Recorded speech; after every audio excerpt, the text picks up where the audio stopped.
Good morning to everyone. On behalf of the Ministry of the Economy, the Klimaagence and Lux Innovation, I welcome you to this informative webinar on call for projects for installation of photovoltaic power plants. In this webinar, we will present the call for projects launched on 16 February 2026. This call concerns an investment aid for the installation of photovoltaic power plants and will remain open until the 17th of April 2026. This webinar is designed to present and answer all your questions about this call for projects. To do so, we have three speakers today.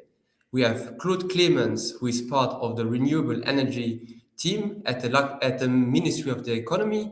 We have Raphael Vertomen, head of the ecological transition unit at the Ministry of the Economy, and Tom Rajek, project manager at the Klimaagence.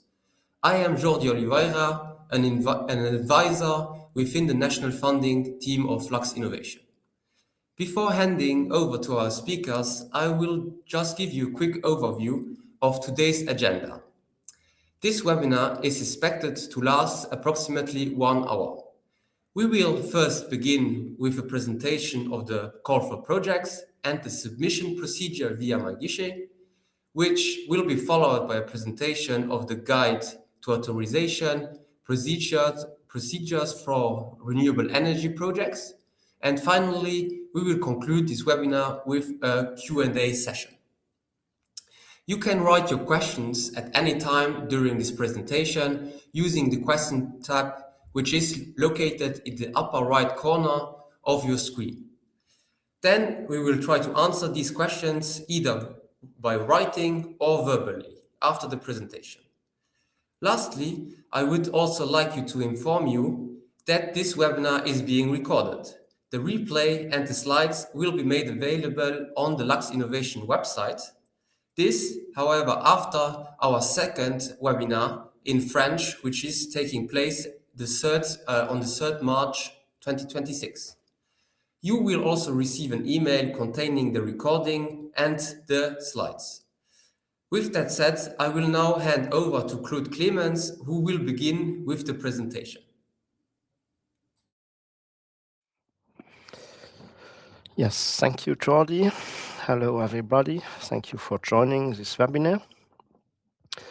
As Jordi said, we are presenting our new call for projects for the installation of photovoltaic power plants. It's a new call because it's an additional one who was decided last year. There was a national stakeholder consultation aiming to accelerate and simplify the development of renewable energy sources in Luxembourg. And after this process, there were 51 measures identified, many regarding administrative procedures. But there were also other types of measures decided.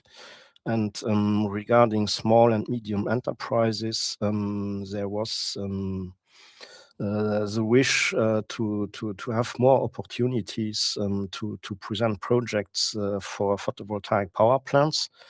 So the wish, as it was said, could not be exhausted entirely, but it was decided to make an additional call for projects, which focuses on the capacity category from 30 to 200 kilowatt peak, which normally should particularly suit SMEs in relation with the surface needed for implementing this capacity category. So this is then a first. We had 4 call for projects beforehand, and in the future normally there will be not 1 per year, but then 2 per year. So why a competitive procedure? Well, we are in an environment of state aid, and so we have to comply with certain requirements. And that's the reason why this call for projects is a competitive tender. So there will be rankings made from the projects, and let's say the cheapest one will be ranked first. The form of the aid in this call is an investment aid. So that's a single payment on commissioning when the project is finished. It is not possible to accumulate this aid with other state aids, and in particular, there are also guaranteed feed-in tariffs for power plants ranging to 200 kilowatt peak. And so it's not possible to get this subsidy and also then pretend to the guaranteed feed-in tariff. Last year, there were some new elements in our call for projects which were maintained. The first one, quite important, is to integrate storage in the call for projects. Each lot has two sublots, one only PV plant, the other one PV plant with storage. There's an increasing interest in battery in combination with PV installations, and so the ministry is taking this into account and tries to provide higher subsidies for projects which combine PV and storage. Storage can optimize the use of the electricity produced if you are doing self-consumption or sharing, or if you have charging points for electric vehicles. And regarding storage, there are also other options under evaluation. I put the link here. It's called in Luxembourgish Speicherstrategie Luxembourg, strategy for storage, which was launched also last year. And there were also stakeholder consultations, and these teams are working on other ways, perhaps to encourage more battery installations. A new element which was also maintained is the subdivision into lots and their focus on what we call innovative lot. That's for installations on facades of buildings or using light modules on rooftops.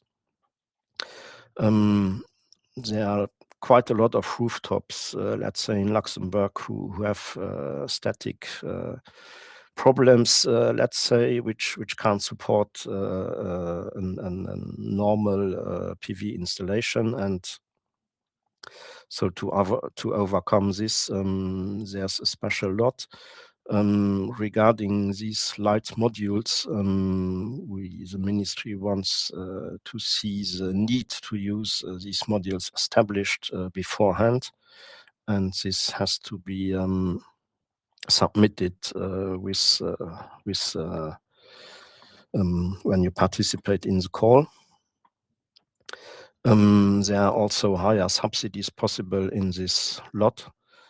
And also regarding higher costs, there's also a special lot for carports because these two have higher specific investment costs.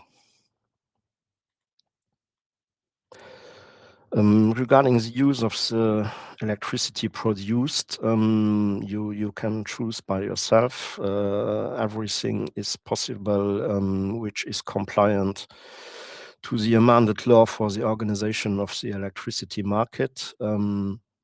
So essentially self-consumption, but also sharing, partial or total injection, or also the conclusion of a PPA. And as I mentioned already, if you have charging points linked to the same owner as the PV installation, the electricity going to these charging points from the installation is regarded as a self-consumption. If you use yourself the produced electricity, often you can't use it totally. So the surplus has to be injected in the grid. And therefore, you need a contract with a supplier who takes this electricity from the producer and who sells it then on the electricity market. It's important to inquire price offers before the submission of the application, because this is also a cost factor which can have implications on your business case.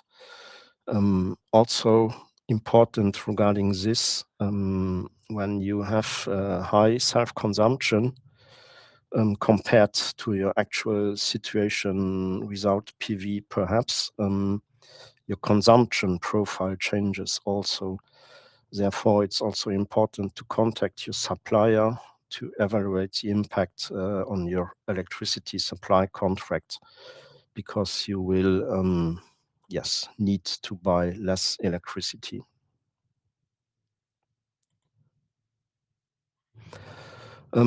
Quick look into the future. So starting this year, there will be two calls for investment aid. In summer, there will still be an additional call for tender with an operating aid. Calendar can be seen on the link you see here. Also the results of all the former calls. And as you will see in the calendar, we will try to start always from 27 on at the beginning of January for this call, and at the beginning of July for the launch of the two calls, one investment and one operating.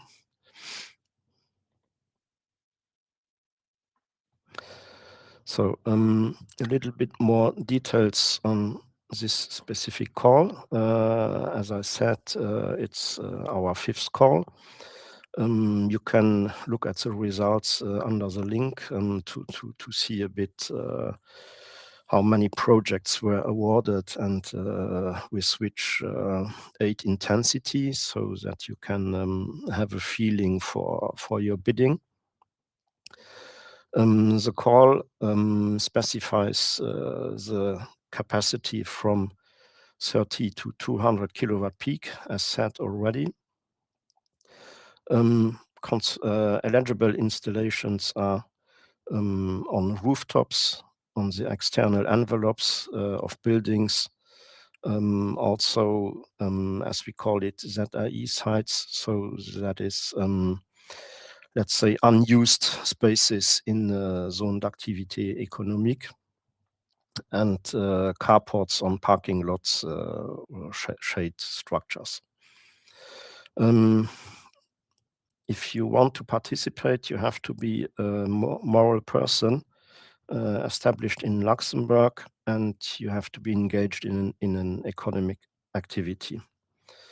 The investment targets photovoltaic power plants, and of course you have to comply to all general conditions in regarding your authorizations and also state aid requirements. The total budget of this call is 3 million euro. The call is open until April 17th, and normally grant decision will be available at the latest 2 months after the submission deadline. So that's the second half of June normally, before the next call starts. The procedure is entirely online. You have the link here on the guichet.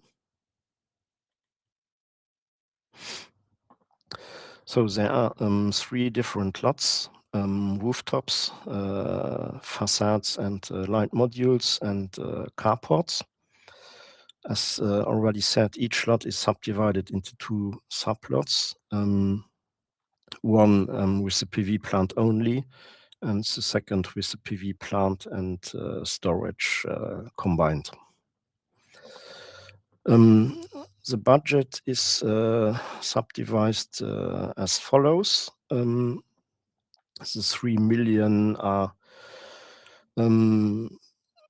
calculated, let's say, on the result from the last call, where we had 27 projects, I think, in this capacity range.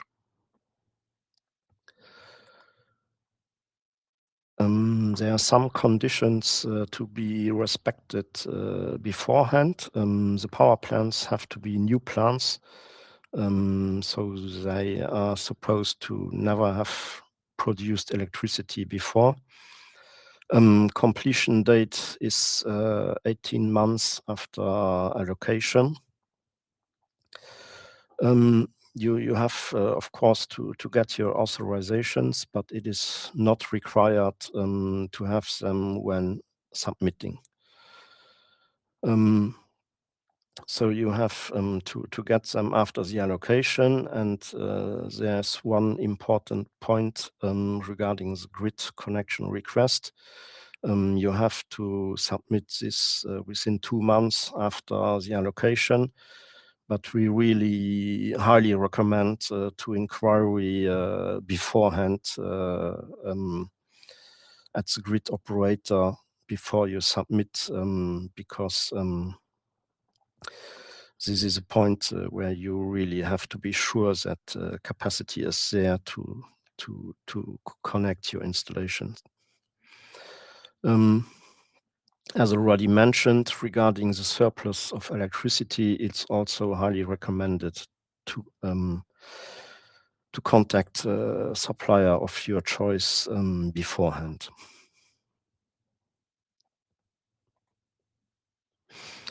So regarding storage, there are also eligibility conditions, also coming from the state aid environment in which we are with this call.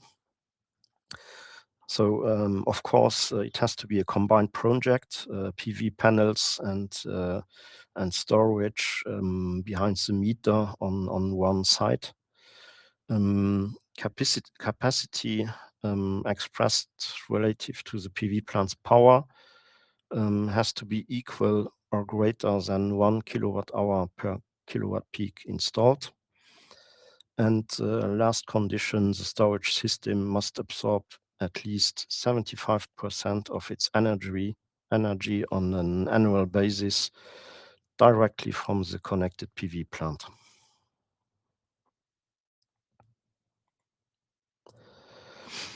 So the maximal amounts possible in the different lots and sublots can be seen here and also on the next slide. For those who know already about previous calls, they are the same as last year.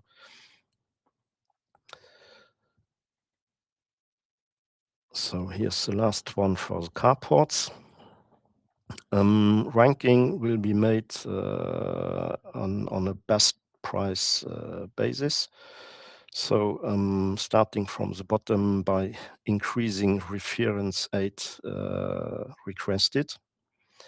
In case of equal reference aid, by increasing power, and if needed, then by drawing lots among projects.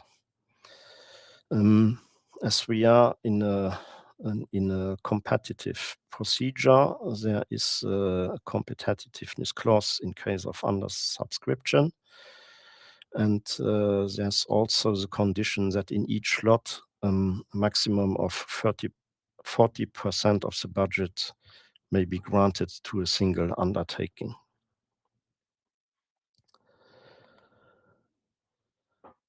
So the awarding of the projects, there are two situations. The call for tender is oversubscribed, which is, let's say, the ideal situation, which is the target of a competitive tender procedure. If, for example, you have a budget in a subplot of 1 million euro, awarding stops with the first project exceeding this amount. The second situation is under subscription. And there we have to apply a competitiveness clause because it's not possible in relation to state aid rules to award than every project which had applied.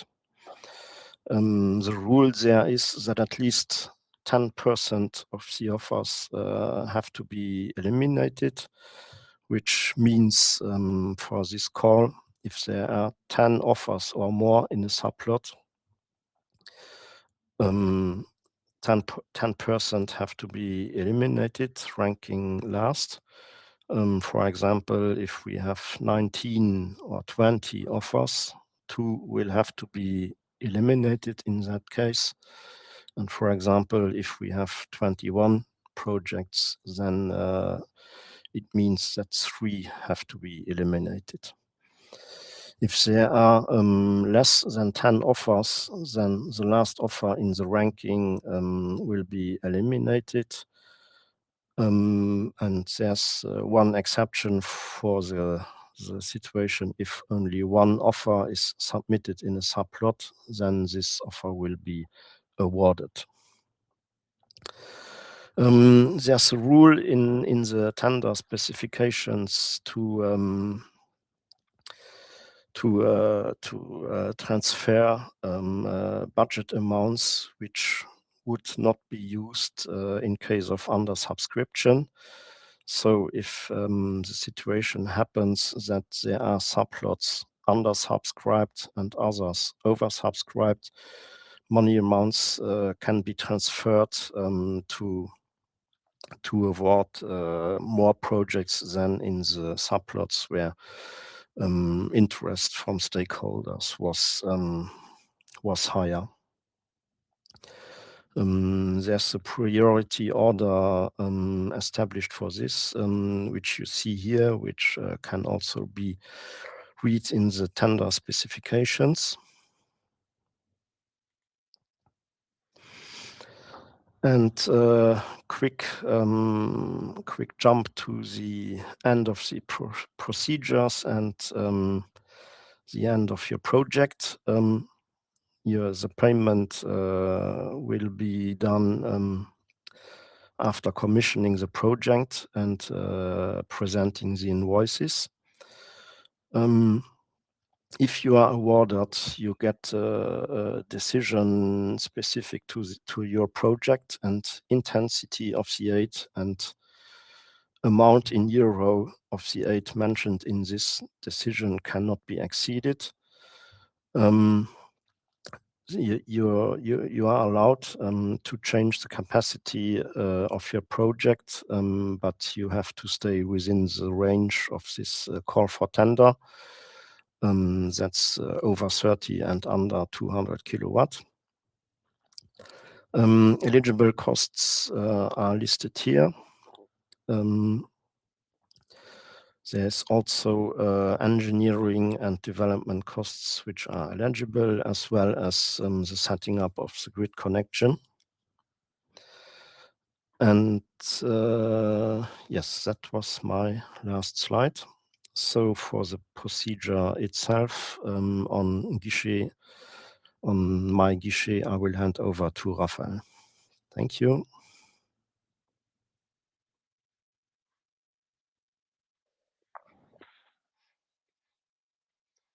Thank you, Claude, and good morning also from my side.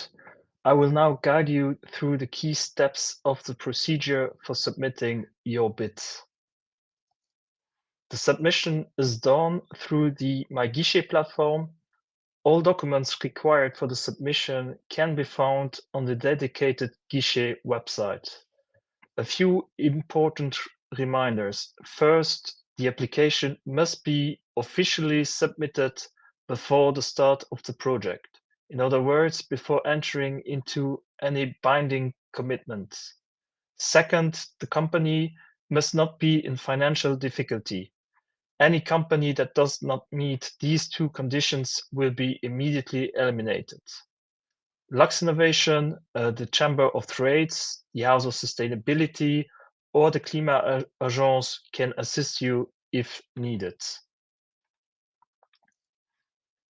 How to access the procedure? Go to the dedicated Guichet website for this call and click on the blue box. This will redirect you to the correct My Guichet procedure. After the login process, you must select your professional e-space. If you do not yet have a professional e-space, you will need to create one. Guides are available for the creation of the professional e-space. This slide summarizes the different steps of the procedure. The first steps are generic for the state aid. Information about your company is requested. Then there are steps that are specific to this call. In the next slides, I will mainly focus on the specific steps. Unfortunately, the My Guichet procedure has not yet been translated into English or German. This procedure has only been created and translations are currently in progress. However, it is still possible to translate it into English using browser tools. For the rest of the presentation, I use the translations generated by Google Chrome.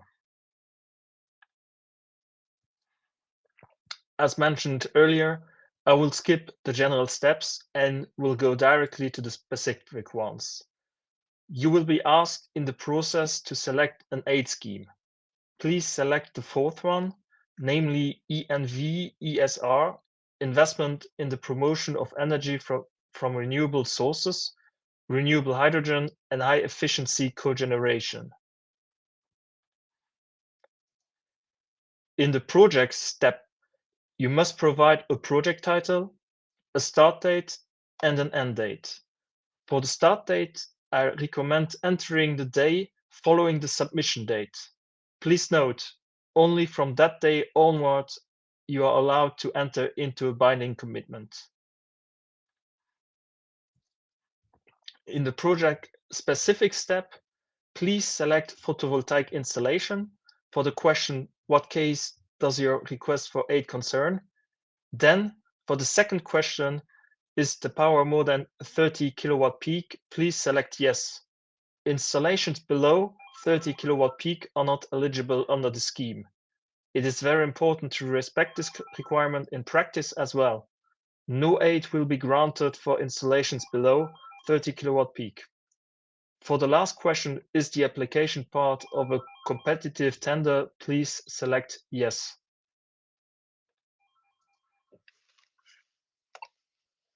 Finally, on one of the most important steps, the project costs.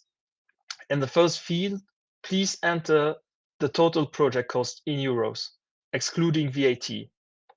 In the second field, please enter the planned installation capacity in kilowatt peak. The third field to be completed is the required aid intensity. This rate is used to display the field's calculated maximum aid amount, which is an indicative value.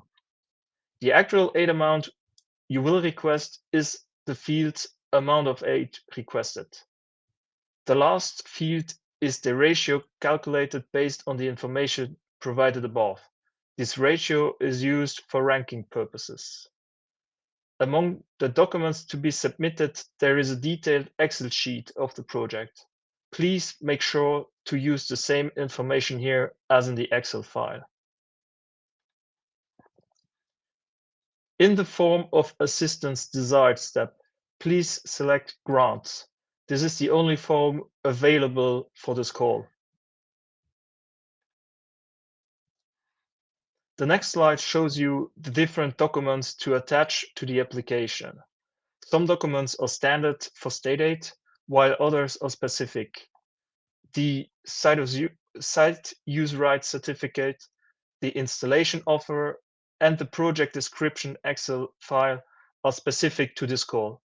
Do not hesitate to contact Lux Innovation, the Chamber of Trades, the House of Sustainability, or the Climat Agence for assistance. The question now is, where can you find the templates for the documents to be attached? They can be found on the Guichet page under the Online Services and Forms tab. The documents are grouped together in a zip file. Finally, the well-known Excel file to be completed. This file must contain the key information about your project. It was redesigned for the previous tender and worked very well. The file has hardly been modified. The only change that was made concerns the 200 kilowatt limit for this tender. The light yellow and dark yellow fields must be completed. For each field, a validation check is performed. If the information provided is consistent and complies with the requirements of the call, the check will switch from not okay to okay. Once all fields show okay, the status at the top of the file will change to complete.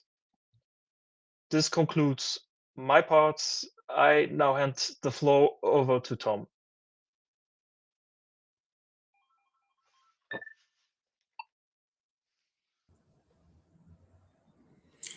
All right. Good morning, everybody. So let me just take a few more minutes of your time to introduce you to the guide to authorization procedures. Okay, the slides are there now too.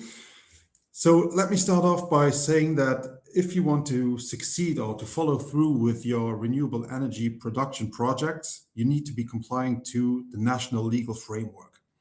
And we've noticed that in some cases, people have trouble to even identify which legislation they need to respect, respectively, which permits or authorizations they need to get in order to follow through with their project. And that's exactly why we came up with the Guide to Authorization Procedures to facilitate that task. So this is basically a guide that helps you navigate through the legal necessities or the legal obligations you have to fulfill the requirements for your project, meaning authorizations and permits. So in this guide, we looked at a few different laws applicable in Luxembourg. So the ones we are looking at for the authorization guide are the ones that you see on your screen. So noticeably, there are laws like the Commodo Incomo law, but also environmental screening, construction permits, which are handled by the municipalities, but also water law. All these kinds of laws are covered by the Guide to Authorization Procedures and help you navigate through them. So I'm not going through them individually. This is just to highlight which ones are covered by the manual.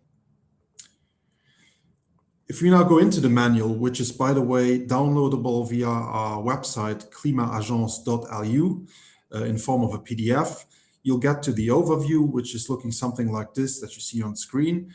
So today we are talking about solar projects, photovoltaics, but the Guide to Authorizations doesn't only cover that aspect, but covers all the aspects of renewable energy production, meaning also wind power, hydroelectric power, biomass, and so on. And also, not only is it covering the production aspect, but also the storage aspect. So electricity storage and gas storage are also covered by it. Now, in this PDF, most of the topics are hyperlinked, meaning that once you are at this table, you basically only click on whatever is of interest to you, in this case, photovoltaics, and it sends you directly to the right link.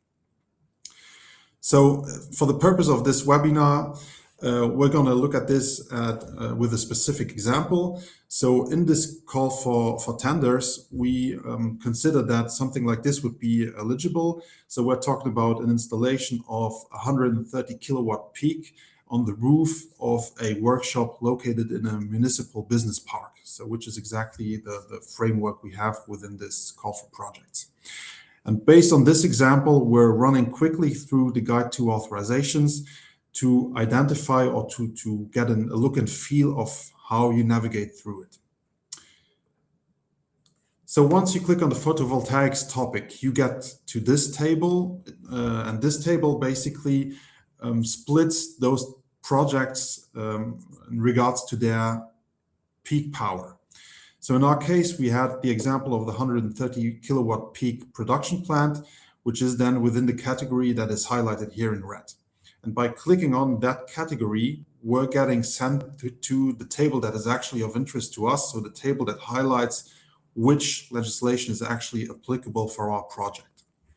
And you see that this table is split into 3 different columns, and we're going to explain to you what each column is meant to give you as of informations. So first of all, the first column highlights again the legislation we've talked about 2 minutes ago. So we have again all of these legislations that we saw, the Komodo, the environmental screening, the construction permits, and so on. And these are also hyperlinks. So if we click on them, we're getting forwarded to the text that gives us an explanation on the legal basis. What is it all about? What are the different procedures? And are there any links to other procedures? Because sometimes we have the case that one is linked to another and you cannot start the second one before you got the permit of the first one. So that's the first column. And then you see at the second column actually whether this first column is applicable. So we see here already for the environmental screening for our specific project, this would not be applicable. So one authorization left to apply for. So that's what the second column is all about. It gives you the indication whether a specific legislation is applicable for your project or not, and gives you sometimes also a little more detailed information. And then finally, in the third column, we're having hyperlinks that send you to the written procedures. So containing actually which documents you need to send to which body in order to get the permit that you're applying for. And this is also sending you to a workflow, having additional information like, for example, the delays or lead time to get such a permit. That depends on which legislation we're talking about. Some have defined legal delays, and some are more estimations and real life estimations on how long this takes. And with all of this information, a project planner is able to then set up a timeline and see how long the project actually takes until it can go on the grid. Since our project is pretty straightforward and pretty simple, well, we don't need much. Actually, in our case, we were installing this in a municipality that requires a construction permit. So this construction permit takes around 3 months to be authorized. And in parallel, since there's no relation between both, we can already start with the grid connection. So we're applying to the grid management, see if we can link the power that we're installing to the grid and get the permit for that. So that can run in parallel. And in total, then we see that basically the timeline is only dependent in our case from the construction permit, which takes approximately 3 months. So that would be our timeline, added by an appeal period of another 3 months, which is rarely actually used. So this was it. As I said, just a quick few minutes to give you the overview, let you know that this manual exists and that you can find it on the climaagence.lu website for download. And with this, I think we can move on to the question and answers, and hopefully we'll be assisting you in answering those questions. Thank you, Tom. We will now proceed to the Q&A, question and answer session.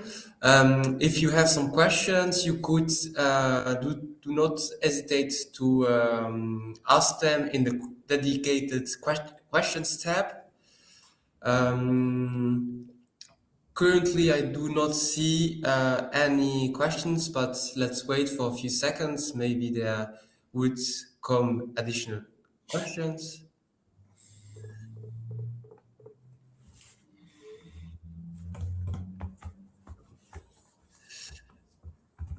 Okay, I see that no questions were asked. So I will start you, if some questions arise, you see on the screen here all the different email addresses where you can send your questions if you have any.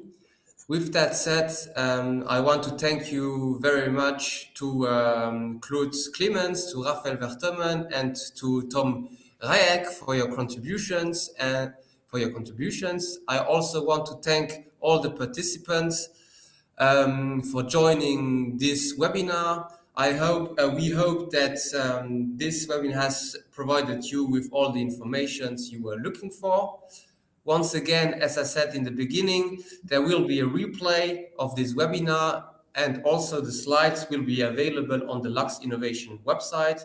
However, this is only the case after our second webinar in French, after the 3rd of March 2026.